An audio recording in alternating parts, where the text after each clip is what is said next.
You've called people like Martin Luther King, who just got a Nobel Peace Prize, an Uncle Tom. Is this correct, first? Well, I'd rather say that in the States, there's a law that has recently been passed, or a decision handed down by the court, wherein if you call someone an Uncle Tom, they can sue you for libel. Well, so I never refer to them as Uncle Toms. I would say that Uncle Martin is my friend. Uncle Martin is your friend, yet you would disagree with his approach to what he wants to accomplish. Definitely. If his approach would bring about what the black man in America needs to completely eliminate the problem that we have, I would say well and good. But I very much doubt that anyone who adopts the approach that Martin Luther King has been teaching to our people in that country can point to any meaningful gains that has actually served to solve the problem. But I take it then you support the freedom-loving attempts of the peaceful marchers in Alabama and these places. You don't get freedom peacefully. Freedom is never safeguarded peacefully.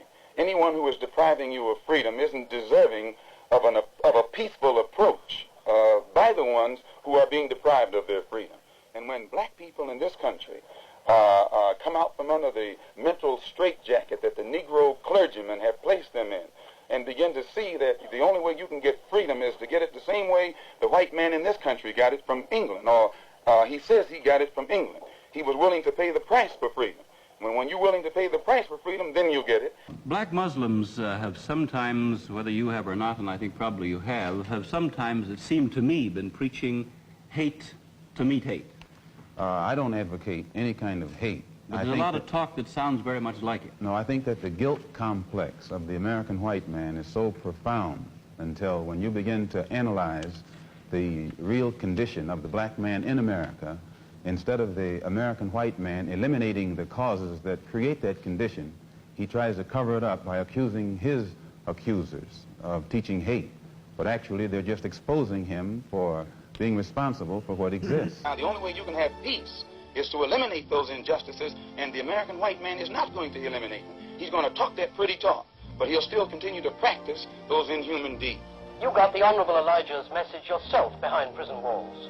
When I was a Christian, I committed many crimes, and those crimes led to my own imprisonment, and also led to my being very atheistic, agnostic first and then atheistic. And it was only after hearing the religious teachings of the Honorable Elijah Muhammad that I became religious and was able to reform myself and rehabilitate myself. But I learned that after trying to reform and rehabilitate myself, that the American white man was more against me then than he was when I was a criminal, when I had criminal tendencies and was trying to carry out or practice his Christianity.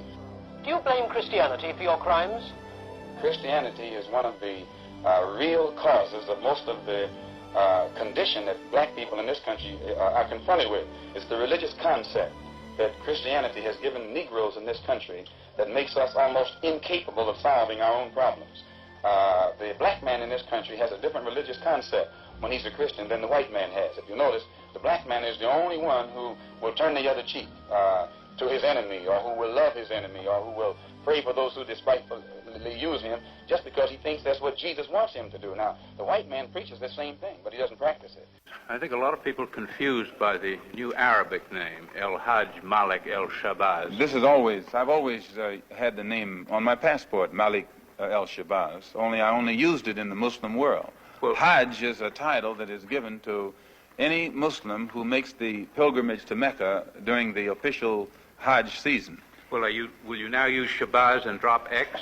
I'll probably continue to use Malcolm X and I'll probably use it as long as the situation that produced it exists. You don't feel that Shabazz takes the place of X? My going to Mecca and going into the Muslim world, into the African world, and being recognized and accepted as a Muslim and as a brother may solve the problem for me personally. But I personally feel that my personal problem is never solved as long as the problem is not solved for all of our people in this country. So I remain Malcolm X as long as there is a need to protest and struggle and fight against the injustices that our people are involved in this country. To me, one of the things that the Birmingham incident brought to light is the lack of fear in the Negro community for whites today, and the our people in this country have been held in check more by fear than anything else. Today that fear is gone, so that when they explode, there is nothing that the white man can use to really contain that explosion. Now, what is your reaction when people refer to the black Muslims as a, quote, extremist or hate group? Well, extremists, the condition that black people suffer in this country is extremely bad, and it takes an extreme remedy to correct an extreme condition. That's why the moderates can't do it. That's why the conservatives can't do it. We are extremely angry over the plight of our people, and we know that it's going to take some extreme action to correct this plight. When you just face the fact that what has been done by the white man to the black man, it's a miracle that black people don't hate him, and it's another miracle that the black man hasn't taken up arms and show that he is just as willing to fight his enemy in this country as he has been willing to fight the enemy of this country on the battlefields of Korea and Germany and in the South Pacific and other places. You think the time will come when Negroes will take up arms? The time will come when any people and all people on this earth will develop enough intelligence to know that they are within their rights to do whatever is necessary to protect themselves. We're born at a time, and we live in an era when no oppressed people will be satisfied to let the oppressor continue to oppress them without doing something about it. And as the oppressed awaken and become very eager to defend themselves, the oppressor himself is going to step up his activity. And step up activity on the part of both will produce an explosion that's just as certain as the rising of the sun on the eastern horizon in the morning.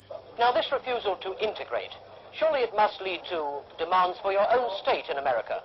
The black people in this country have been like a misfit white married to the white man here who hasn't treated us right. And today, since we have given up all hope of him ever changing, we want a divorce. We want a complete separation, but we want a property settlement. Do you think this really practical?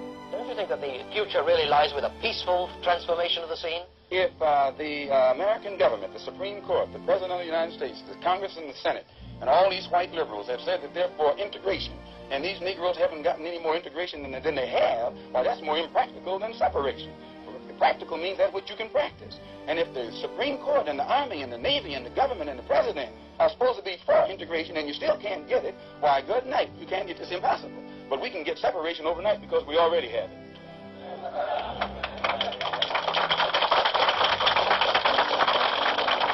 Are you prepared to go into the United Nations at this point and ask that charges be brought against the United States for its treatment of American Negroes? Oh, yes. Oh, yes, please. I think you're right in my chair. The audience will have to be quiet. Yes, as I pointed out when I was during my traveling, that nations look, African nations and Asian nations and Latin American nations look very hypocritical when they stand up in the United Nations condemning the racist practices of South Africa and that which is practiced by Portugal and Angola, and saying nothing in the UN about the racist practices that are manifest every day against Negroes in this society. Even in South Africa, those Africans aren't faced with bayonets and aren't faced with police dogs. I would be not a man. If I was in a position to bring it in front of the United Nations and didn't do so, I wouldn't be a man. Malcolm, do you intend to lead the charge in the United Nations? Well, I find that to say you're going to lead something creates a lot of hostility, division, jealousy, and envy.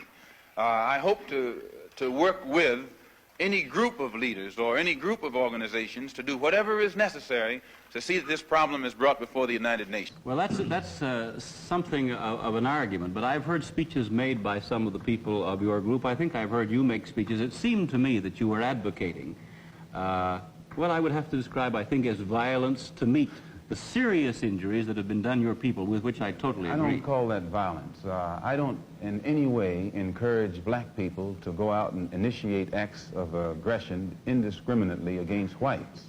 But I do believe that the black man in the United States and any human being, anywhere, is well within his right to do whatever is necessary, by any means necessary, to protect his life and property, especially in a country where the federal government itself has proven that it is either unable or unwilling to protect the lives and property of those human beings. Just before Pierre takes it, you've got a pretty good fighter in the world's heavyweight champion lined up with you to help out. Yes, Pierre. Well, Mr. X, if I guess I call you that, is that the proper appellation, Yes. Mr. X?